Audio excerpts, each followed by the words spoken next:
चलो मेरे बेटे अंदर चलो, कब से तुम्हारे बाबा इंतजार कर रहे हैं। नन्हा कौवा उदास था। वो चुपचाप कौवे के साथ चला जाता है। अंदर जाकर नन्हे कौवे ने देखा कि एक कौवी रस्सियों से बंधी हुई है। साथ में एक चील भी बैठी हुई थी। नन्हे कौवे, पहले तू अपनी असली माँ से मिल ले, रात में मैं तुम दोनों को खाऊंगी। ये कहकर वो नन्हे कौवे को भी रस्सियों से बांध देते हैं। चलो गोरी, हम पहले थोड़ी देर नदी से पानी पी कर आते हैं, फिर आकर इनका काम तमाम करेंगे। फिर गोरी कौवी और दुष्ट चील वहाँ से बाहर चली जाती हैं। रस्सी से बंधी हुई कौवी रोने लगती है। आप कौन हैं? और वो कौवी कौन थी? वो कौवी मुझे यहाँ क्यों लाई? और वो चील कौन थी? मुझे कुछ भी समझ नहीं आ रहा कि यहाँ चल क्या रहा है। एक जंगल में रानू चिड़िया और टुन्नू चिड़ा अपने घर में रहा करते थे। कई सालों बाद भी उनके यहाँ संतान नहीं हुई थी। अब रानू चिड़िया बहुत उदास रहने लगी थी। एक दिन वो नदी के किनारे तन्हाई में बैठी रो रही थी। तभी चिड़िया ने देखा कि नदी के पानी में एक बहता हुआ घोंसला उसी की ओर आ रहा है। अरे, ये घोंसला नदी में। जब वो घोंसला किनारे पर आ लगा तो रानू चिड़िया देखती है उस घोंसले में एक अंडा भी था। अरे, ये तो अंडा है और ताज़ा भी है। अगर इसे जल्दी गर्मी ना दी तो ये खराब हो जाएगा। ये कहते हुए रानू चिड़िया वो अंडा उठाती है और अपने घर की ओर चली जाती है। वहाँ के सभी पक्षी देखते हैं कि रानू चिड़िया अपनी चोंच में एक अंडा डुबाए जा रही है। रानू चिड़िया वो अंडा ले जाकर अपने घोंसले में रख देती है। देखिए जी, ऊपर वाले ने मेरी सुन ली। अरे रानू, ये कैसे हुआ? टुन्नू जी, मेरे खुद के अंडे नहीं हुए, इसलिए ऊपर वाले ने मुझे ये अंडा तोहफे में दे दिया है। अब मैं इसकी देखभाल करूंगी और इसकी परवरिश में अपनी पूरी जान लगा दूंगी। ऐसे ही कुछ दिन बीत जाते हैं। एक दिन रानू चिड़िया के घर मिठू तोता कबूतर भी बैठे हुए थे। तभी वो अंडा फूट जाता है और उसमें से एक कौवे का बच्चा बाहर आता है। चिड़िया, ये तो एक कौवे का बच्चा है। मिठू भैया, कौवे का बच्चा है तो क्या हुआ, आज से ये मेरा बच्चा है। आज से मेरी कोख भी सूनी नहीं रही। ऐ ऊपर वाले, तेरा बहुत बहुत धन्यवाद। अब रानू चिड़िया की खुशी का कोई ठिकाना नहीं था। वो अपने बेटे के लिए दाना लेकर आती और मीठे मीठे फल लेकर आती थी। 2 महीनों में नन्हा कौवा थोड़ा बड़ा हो जाता है और वो उड़ने लगता है। अरे वाह, मेरा बेटा आज कैसे आसमानों में उड़ रहा है। रानू चिड़िया को खुश देखकर टुन्नू चिड़ा भी बहुत खुश था। नन्हा कौवा अब पूरे जंगल का चहेता और अपनी माँ का लाडला बन गया था। एक दिन कुछ ऐसा हुआ कि एक कौवी रानू चिड़िया के घर आती है और वो नन्हे कौवे को देखकर आंसू बहाने लगती है। मेरा बच्चा आखिर तो कितना बड़ा हो गया, मैंने तुझे ढूंढ ही लिया। कौवी का रोना सुनकर कबूतर और मिठू तोता भी वहाँ आ जाते हैं। कौन हो तुम और ऐसे क्यों मेरे बच्चे को अपना बच्चा कह रही हो? कुछ महीनों पहले मेरे घोंसले से एक अंडा गिरकर गायब हो गया था। तभी से अपने अंडे को ढूंढ रही हूँ। तुम्हें जो अंडा मिला था वो अंडा मेरा था। मैं ही इस नन्हे कौवे की माँ हूँ। ये बच्चा मुझे दे दो। नहीं, ये अब मेरा बच्चा है। चिड़िया बहन, मैं तुम्हारी दुश्मन नहीं हूँ। मेरी एक गलती की वजह से ये अंडा मुझसे जुदा हो गया था। तुमने मेरे अंडे को संभाल कर रखा, तुम्हारा बहुत बहुत धन्यवाद। अब मुझे मेरा बच्चा दे दो। नहीं आंटी, मेरी मम्मा चिड़िया है, मैं इन्हें छोड़कर कहीं नहीं जाने वाला। फिर कबूतर और मिठू तोता आपस में सलाह करते हैं। चिड़िया बहन, हम तुम्हारी भावनाओं की कदर करते हैं, मगर नन्हे कौवे को अपनी माँ के पास जाना ही होगा। उस पर उसका पहला हक है। कबूतर की ये बात सुनकर रानू चिड़िया की आंखों में आंसू आ जाते हैं। नन्हा कौवा भी अपनी माँ से लिपट कर बैठ जाता है। वो भी जाने के लिए तैयार नहीं था, लेकिन पक्षियों के दबाव में आकर उसे अपनी माँ के साथ जाना ही पड़ता है। रानू चिड़िया अपने बेटे को जाता हुआ देखकर रो रही थी। नन्हा कौवा भी बहुत उदास था, लेकिन मजबूर था। कुछ ही देर में वो जंगल से दूर दूसरे जंगल में पहुंच जाते हैं। इधर रानू चिड़िया बहुत उदास थी। तभी उसे ख्याल आता है और वो मिठू तोता और कबूतर के पास जाती है। कबूतर और मिठू, मैंने इस बात पर गौर क्यों नहीं किया? उसने कहा था कि उसका अंडा घोंसले से नीचे गिर गया था, मगर मुझे तो वो अंडा घोंसले समेत नदी में मिला था। ये सुनकर मिठू तोता और कबूतर भी हैरान हो जाते हैं। अपने बेटे से मिलने के बाद एक बार भी उसने अपने बेटे को गले से नहीं लगाया और ना ही उससे कोई बात की, बस सीधा लेकर चली गई। मिठू भैया और कबूतर भैया, आप दोनों ने मेरे बेटे को कहाँ मौत के मुंह में भेज दिया है। चिड़िया बहन, तुम चिंता नहीं करो, हम नन्हे कफे को वापस लेकर आएंगे। चलो सब चलते हैं, हमें और देर नहीं करनी चाहिए। फिर वो तीनों पक्षी वहाँ से उड़ जाते हैं। इधर नन्हा कौवा भी अपनी माँ के साथ एक गुफा के बाहर पहुँच जाता है। चलो मेरे बेटे, अंदर चलो, कब से तुम्हारे बाबा इंतजार कर रहे हैं। नन्हा कौवा उदास था, वो चुपचाप कवि के साथ चला जाता है। अंदर जाकर नन्हे कौवे ने देखा कि एक कवि रस्सियों से बंधी हुई है, साथ में एक चील भी बैठी हुई थी। नन्हे कौवे, पहले तू अपनी असली माँ से मिल ले, रात में मैं तुम दोनों को खाऊंगी। ये कहकर वो नन्हे कौवे को भी रस्सियों से बांध देते हैं। चलो गोरी, हम पहले थोड़ी देर नदी से पानी पी कर आते हैं, फिर आकर इनका काम तमाम करेंगे। फिर गोरी कवि और दुष्ट चील वहाँ से बाहर चली जाती हैं। रस्सी से बंधी हुई कवि रोने लगती है। आप कौन हैं? और वो कवि कौन थी? वो कवि मुझे यहाँ क्यों लाई? और वो चील कौन थी? मुझे कुछ भी समझ नहीं आ रहा कि यहाँ चल क्या रहा है। तभी रानू चिड़िया, मिठू तोता और कबूतर नन्हे कौवे को ढूंढते ढूंढते उस गुफा में आ जाते हैं। मेरे बेटे, मैंने अभी उस कवि को एक दुष्ट चील के साथ इस गुफा से बाहर जाते हुए देखा है। शुक्र है मेरे बेटे तुम ठीक हो। माँ, आप आ गई। मुझे लगा कि मैं आपको देखे बिना ही मर जाऊंगा। नहीं मेरे बच्चे, ऐसा मत बोलो। फिर मिठू तोता कबूतर मिलकर उन दोनों को रस्सियों से आजाद करवा लेते हैं। अरे, अब ये कवि कौन है? आप सबका हमें बचाने का बहुत बहुत शुक्रिया। मैं आपको सच बताती हूँ नन्हे कौवे, ये जो कवि तुम्हें यहाँ लेकर आई है, ये मेरी बहन है। ये कभी माँ नहीं बन सकती है, इसलिए जब ये तुम्हारे बाबा को मेरे साथ देखती थी तो मुझे खत्म करने के प्लान बनाती थी। बस मुझे मारने के लिए इसने इस दुष्ट चील से दोस्ती कर ली। एक दिन मैंने अंडा दिया था, तभी मुझे एक पक्षी से खबर मिली कि मेरी बहन गोरी एक चील के साथ मिलकर मेरे अंडे को खत्म करने के लिए आ रही हैं। मैंने और तुम्हारे पिता ने घोंसले समेत अंडे को नदी में बहा दिया, जिससे कि उसकी जान बच जाए। उस दुष्ट चील ने मेरे पति यानी तुम्हारे पिताजी को मार दिया और मुझे इस गुफा में कैद कर दिया। गोरी ने कहा था कि वो मेरे अंडे को ढूंढकर मेरी आंखों के सामने खत्म कर देगी। तभी से गोरी मेरे अंडे को ढूंढ रही थी, लेकिन ऊपर वाले ने मेरे अंडे को बचा कर रखा। उस अंडे से निकलकर तुम इतने बड़े हो गए, आज मेरे सामने खड़े हो। सच में मेरे बच्चे, मैंने तुम्हारी जान बचाने के लिए खुद से दूर रखा। ये सुनकर सभी को बहुत दुख होता है।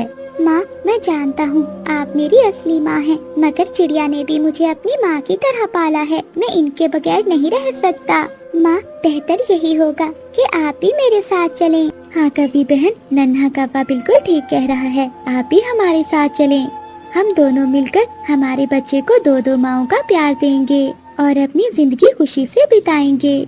ये सुनकर वो कवि भी बहुत खुश हो जाती है। फिर वो सारे दूसरे जंगल के लिए चले जाते हैं। गौरी, कितना समय हो गया, तूने अभी तक अंडा नहीं दिया। माँ, ये तो ऊपर वाले के हाथ में है कि वो हमें कब खुशियाँ देगा। रानू चिड़िया की शादी तुमसे 1 साल बाद हुई थी, मगर देखो उसके कितने प्यारे 2 बच्चे हैं। मैं मरने से पहले अपने पौधों का मुंह तो देख लूं, फिर आराम से मर पाऊंगी। परंतु तू तो ये चाहती ही नहीं। माँ, तुम मरने की बातें ना करो। गोरी की सास गोरी को हर रोज इसी तरह से ताने दिया करती थी। कोई ऐसा दिन नहीं जाता था जब गोरी कवि का दिल न दुखता हो। वो इन सब बातों से परेशान होकर दिन रात रोती रहती थी, पर गोरी क्या कर सकती थी, वो चाहकर भी माँ नहीं बन सकती थी। एक दिन गोरी की सास नदी पर बैठी हुई थी, तभी एक बूढ़ी कवि मिठाई लेकर वहाँ आती है जो उनकी पड़ोसन थी। अरे अरे, ये मिठाई किस खुशी में? सहेली, खुशियों की तो बात है, आज मेरी बहू ने अंडा दिया है, अब कुछ ही दिनों बाद मेरा पोता आएगा। तू सुना सहेली, गोरी ने अंडा दिया है कि नहीं? भला कहाँ, वो कवि तो बस सारा दिन दाना ही खाती रहती है। मेरी माँ, तू अपने कालू की किसी और जगह शादी कर दे, वो कभी बांझ है बांझ। गोरी की सास को ये सब सुनकर बहुत गुस्सा आता है और वो अपने घर चली जाती है। गौरी, तेरी सहेली पड़ोसन ने भी अंडा दे दिया है। एक तू है जो मुझे कभी खुशियाँ नहीं दे सकती। अब तो मुझे अपने कालू की शादी किसी और कभी से करानी ही होगी। माँ जी, ऐसा तो ना कहे, इसमें भला मेरा क्या दोष है।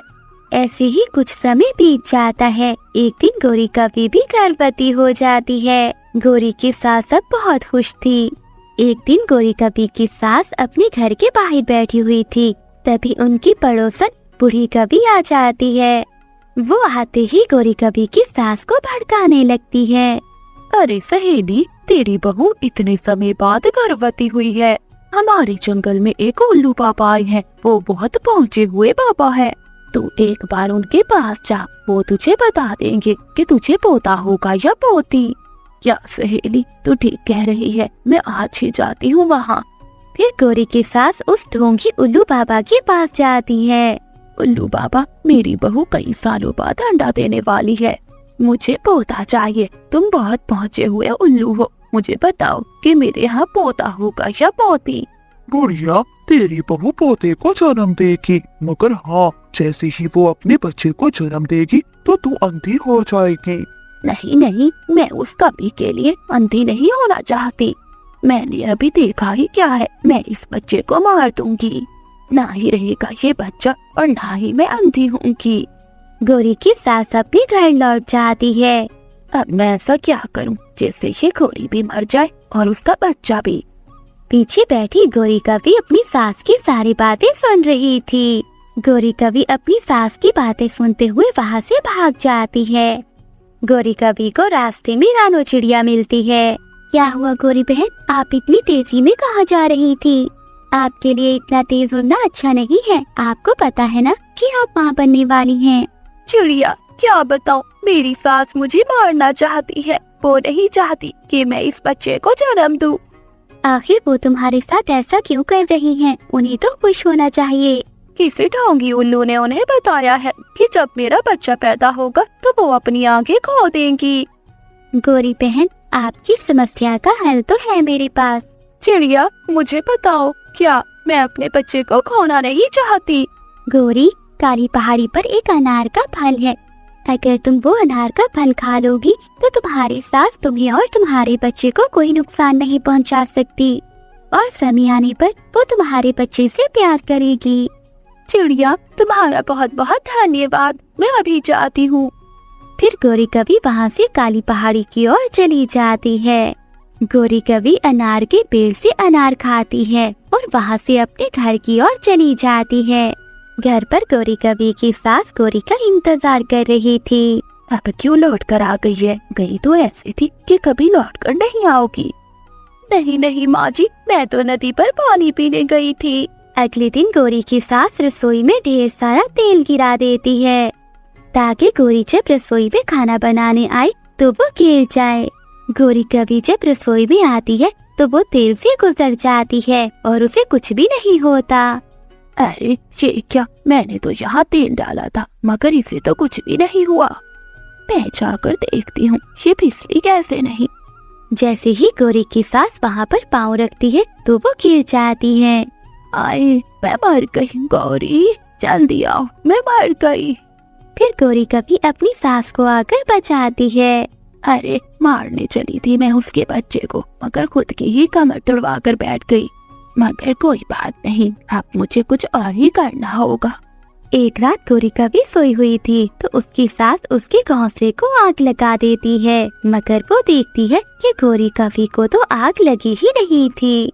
अरे ये क्या, कभी को तो आग छू तक नहीं रही।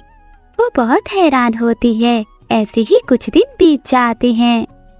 एक दिन गोरी कभी अंडे को जन्म देती है और देखते ही देखते कुछ दिनों बाद अंडे से बच्चा निकल आता है। गोरी के अंडे से बेटा कौवा बाहर आता है। माँ जी, ये देखे, आपका पोता। अब आपको पोता भी मिल गया और आप अंधी भी नहीं हुई। मुझे माफ कर दो गौरी, इस ढोंगी बाबा की वजह से मैंने तुम पर बहुत अत्याचार किए। कालू जी, मेरा दिल कर रहा है कि जंगल के सभी पक्षी ये जंगल छोड़कर चले जाएं। और इस जंगल के सारे फल और अनाज हम दोनों मिलकर खाएं। हाँ गौरी, अगर ऐसा हो जाए तो मजा ही आ जाए। कालू जी, मैं अपनी माँ के पास जाती हूँ। मेरी माँ का दिमाग बहुत तेज चलता है। उनके पास कोई न कोई उपाय जरूर होगा। वही है अब जो हमें इस मुश्किल से निकाल सकती हैं। बात तो ठीक है गौरी, तुम्हारी माँ जी सब कुछ कर सकती हैं। तुम अभी अपनी माँ के पास जाओ। फिर गौरी कभी उड़ती है और अपनी माँ के पास जाती है। माँ जी, मैं और कालू चाहते हैं कि जंगल के सभी पक्षी हमारा जंगल छोड़कर चले जाएं। इसलिए माँ जी, मैं आपसे सलाह लेने आई हूँ। अरे गौरी बेटी, क्या तू चाहती है कि जंगल के सारे फल और अनाज तुम दोनों अकेले ही खाओ? हाँ माँ, ऐसा ही सोच रहे हैं हम। गौरी बेटी, जाकर जंगल के सभी पक्षियों को ये बता दो कि जंगल में बहुत बड़ा तूफान आने वाला है। ये सुनकर जंगल के सारे पक्षी डर के मारे वहाँ से भाग जाएंगे। फिर सारा जंगल तुम दोनों का होगा और तुम दोनों ही पूरे जंगल पर राज करोगे।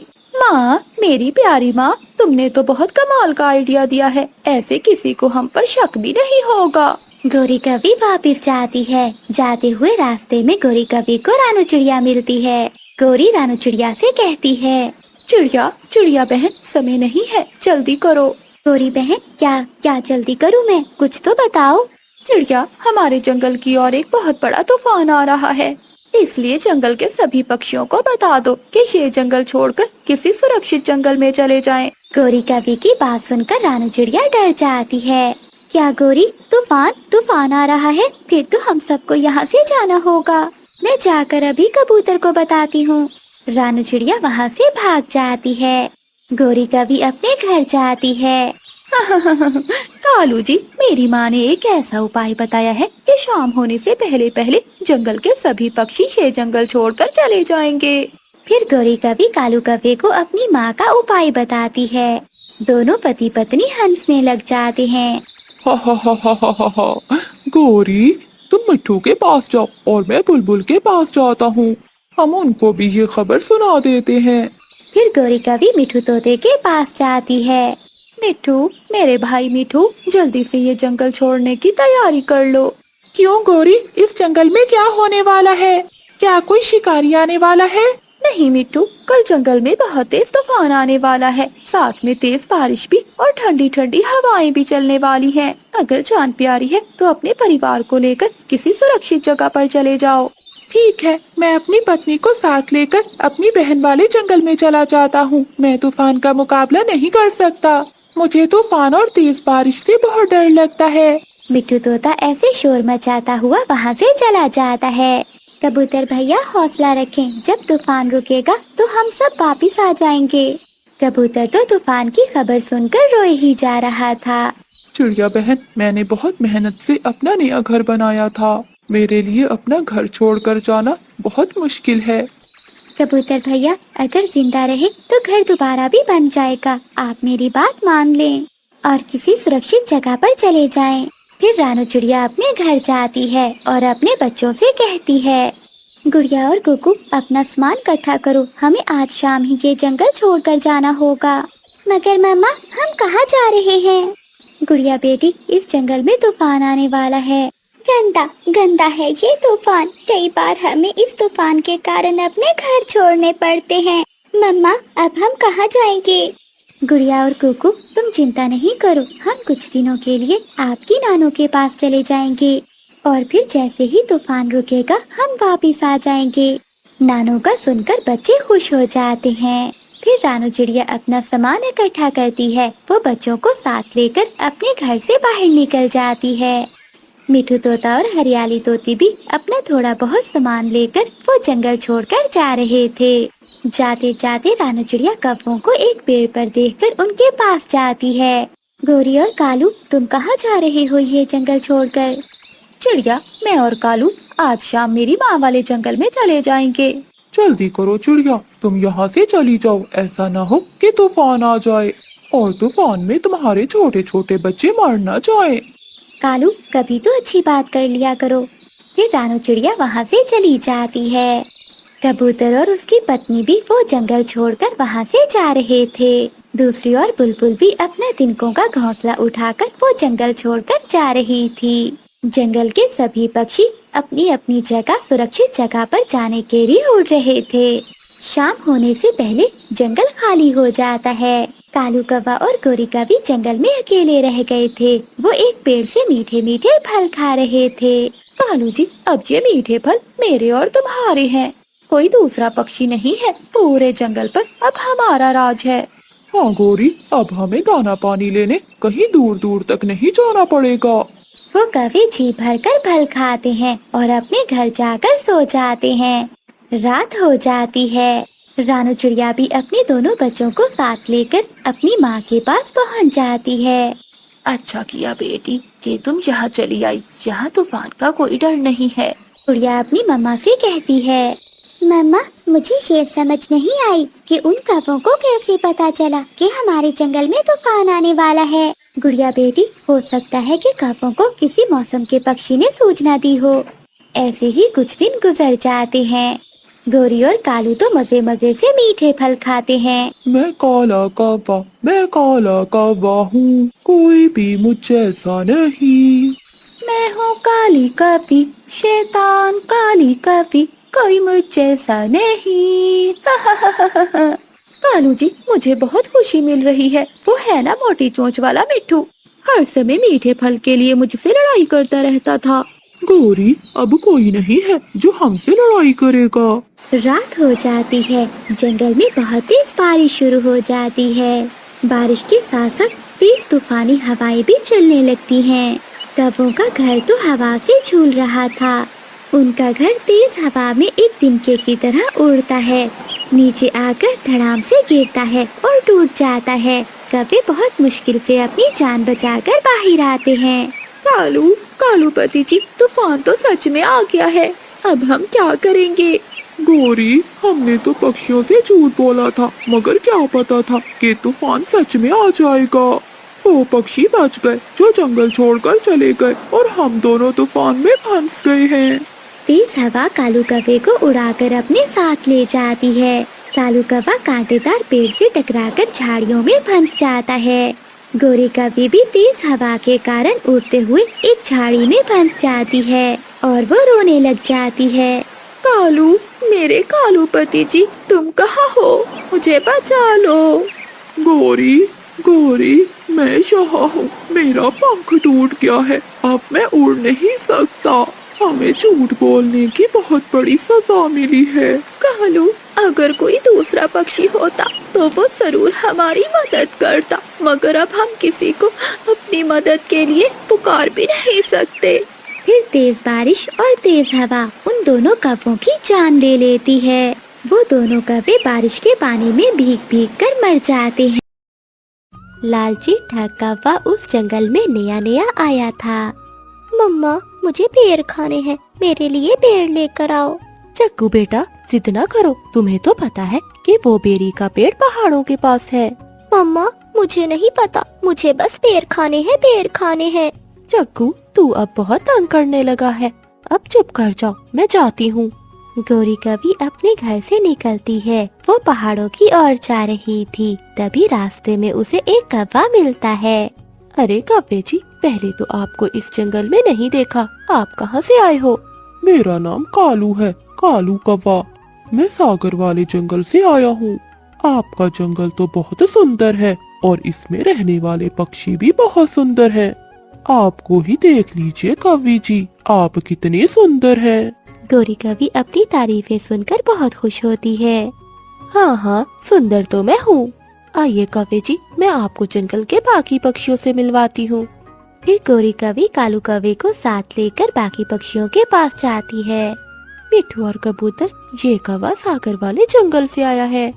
सागर वाला जंगल तो बहुत दूर है, ये कौवा बहुत दूर से आया है। हाँ मिट्ठू, मैं बहुत दूर से आया हूँ और बहुत थक गया हूँ। गोरी, जो तुम्हारा पुराने वाला घोंसला है, कालू कौवे को उसमें रख लेते हैं। हाँ कबूतर, क्यों नहीं, वो घोंसला वैसे भी खाली पड़ा है। चलो कौवे जी, मैं आपको वहाँ छोड़ कर आती हूँ। फिर गोरी कौवी कालू कौवे को साथ लेकर अपने पुराने घोंसले में जाती है।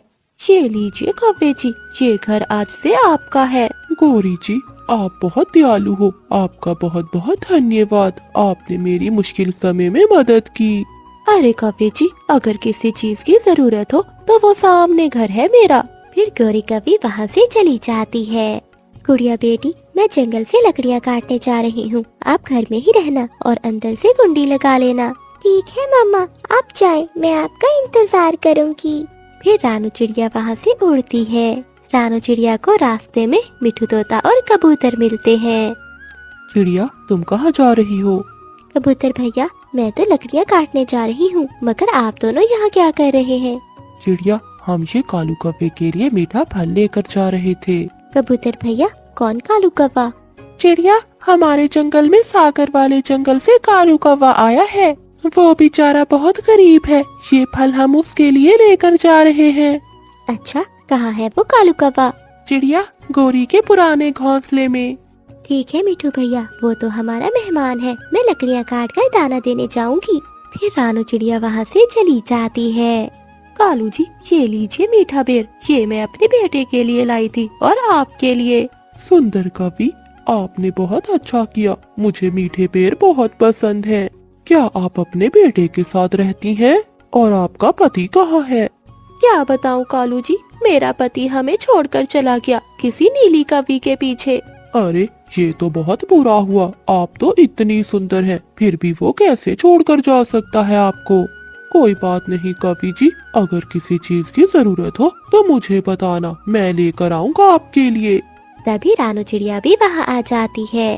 अरे गोरी बहन, आप यहाँ? हाँ चिड़िया, मैं ये मीठा फल लेकर आई थी। ये देखो चिड़िया, ये है कालू कौवा जो सागर वाले जंगल से आया है। सागर वाले जंगल में तो मेरे मामा जी रहते हैं, वो जंगल तो बहुत सुंदर है। कालू कौवे, आप इतने सुंदर जंगल को छोड़कर यहाँ क्यों आए हैं? चिड़िया, वो जंगल बहुत सुंदर है, मगर मेरा दिल नहीं लगता वहाँ। क्यों कालू जी, आपका दिल क्यों नहीं लगता वहाँ?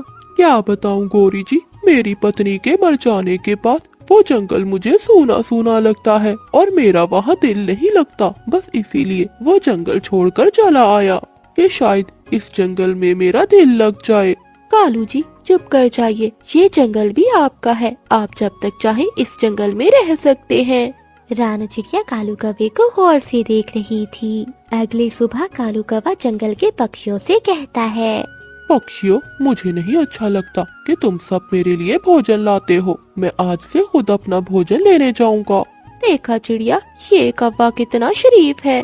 एक मेरा पति था जो हर समय काए काए करता था और उसके लिए भोजन भी मुझे ही लाना पड़ता था। गौरी, तुम भी तो हर समय उसे मारती थी। चुप कर जा मोटी चोंच वाले। फिर कालू कौवा भोजन की खोज में जंगल में चला जाता है। वो लालची ठग कौवा सारा दिन एक पेड़ के नीचे बैठा रहता है और शाम होते ही वापस लौट आता है। अरे कवि, क्या हुआ, तुम्हें आज कोई फल नहीं मिला? पक्षियों, एक पेड़ पर बहुत सारे फल लगे थे। जैसे ही मैं वो फल तोड़ने लगा तो पेड़ में से आवाज आई कि अगर तुम मेरे पेड़ के नीचे जेवर और पैसे रखोगे तो वो दुगने हो जाएंगे। तो कालू कौवे, तुमने रखे क्या? अरे मिठू, मैं तो रहा मुसाफिर पक्षी, मेरे पास गहने और पैसे कहाँ से आए? इसीलिए तो आप सब पक्षियों को बता रहा हूँ ताकि जो एहसान आपने मुझ पर किया है मैं वो उतार सकूं। फिर कालू कौवा वहाँ से चला जाता है। अरे वाह, अगर ऐसा है तो मेरे गहने भी डबल हो जाएंगे और मैं जंगल की अमीर कवि बन जाऊंगी। अरे गोरी बहन, ऐसा कैसे हो सकता है? वो कौवा झूठ बोल रहा है। चिड़िया, ऐसा हो भी तो सकता है, शायद हमारे पैसे डबल हो जाए। हाँ मिठू, ये तो बहुत अच्छा है, एक बार आजमा लेना चाहिए। फिर मिठू तोता, कबूतर और गोरी कवि ने कालू कौवे के बताए हुए जगह पर एक पोटली में कुछ पैसे रख दिए। आधी रात को ठग कालू कौवा उस जगह पर आता है और वहाँ पर एक और पोटली रख देता है। अगले दिन पक्षियों ने वहाँ पर दुगने पैसे देखे। अरे वाह, ये पेड़ तो सच में जादुई पेड़ है, अगर हम यहाँ और गहने रखें तो वो भी डबल हो जाएंगे। हाँ हाँ सुंदर कवि जी, अगर आप अपने सारे गहने यहाँ रख दे तो आप जंगल की अमीर कवि बन जाएंगी। ये सब देखते हुए जंगल के सभी पक्षी लालच में आ गए और अपने जमा किए हुए पैसे और जेवर उस पेड़ के नीचे रख दिए। मगर रानू चिड़िया ने ऐसा नहीं किया। अरे ये कैसे हो सकता है? जरूर कुछ गड़बड़ है। मुझे इस कालू कौवे का पता लगाना होगा। रानू चिड़िया रात को वहाँ जाती है। वो पैसे और गहनों की पोटली उठा लेती है और उसकी जगह एक पत्थरों से भरी हुई पोटली रख देती है। जब कालू कौवा आता है तो वो पत्थरों से भरी हुई पोटली उठाकर ले जाता है। कालू कौवा जब घर जाकर वो पोटली खोलता है तो उसमें से पत्थर ही निकलते हैं। अरे ये क्या, ये तो मेरे साथ भी धोखा हो गया। ये तो सारे पत्थर हैं। ये किसका काम हो सकता है? लगता है चिड़िया ने किया होगा सब। अगर मैं दोबारा पक्षियों के पास गया तो वो मेरी खूब पिटाई करेंगे। अब मुझे यहाँ से भागना होगा। तभी गोरी कवि वहाँ आ जाती है। कालू जी, ये वाले गहने तो मैं रखना ही भूल गई। आप सुबह होते ये वाले गहने भी रख आना ताकि मेरे गहने डबल हो जाए। कालू कौवा ये देखकर बहुत खुश होता है। हाँ हाँ, क्यों नहीं सुंदर कवि, आप बहुत सुंदर हो। मुझे आपसे कुछ कहना है। कहिए कहिए कालू जी। सुंदर कवि जी, क्या आप मुझसे शादी करोगी? आप बहुत सुंदर हो और सबसे अमीर भी होने वाली कवि हो। मैं चाहता हूँ कि मैं आपके साथ रहूँ। हम कल गहने डबल होते ही शादी कर लेंगे। गोरी कवि ये सुनकर बहुत खुश होती है।